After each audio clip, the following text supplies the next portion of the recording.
Student, in this lecture, we will understand the concept of holding period return.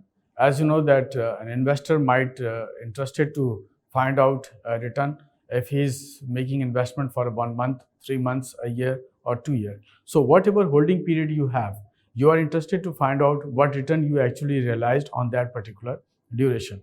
So in this lecture, we will understand how can we calculate for any specific duration of a return.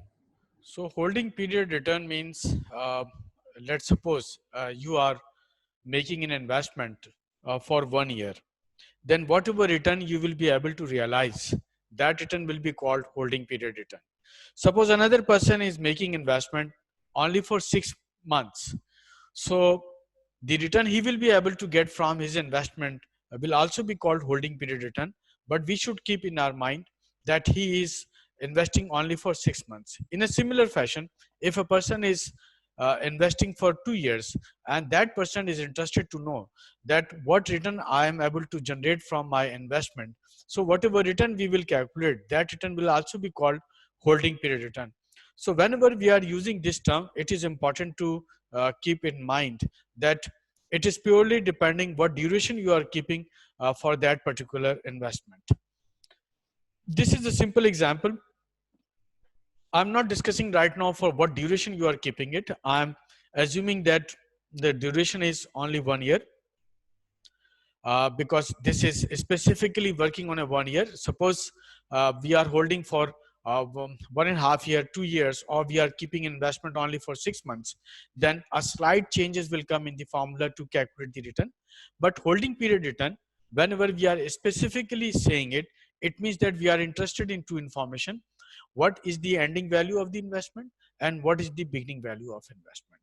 If no other information is given, means if it is not mentioned that whether you are holding it for 1 year or you are holding it for 6 months or you are holding it for 2 years, then whatever duration you have in your mind, the return on your investment is 20%, or you can say that this is 1.2. So one is your actual investment and 20% is the return you are able to generate on your investment.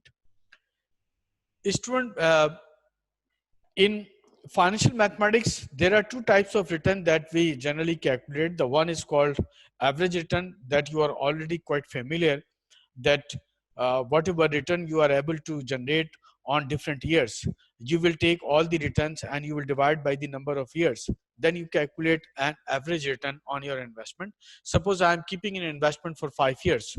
So all the returns that I am able to generate from these 5 years, if I divide this information from 5, then I can get average return, which can be taken as a average return or arithmetic mean return. There is no difference between these two terms. But there is another way uh, which is possible, and this one is called geometric mean return. Geometric mean return means we are going to streamline the return percentage from year to year.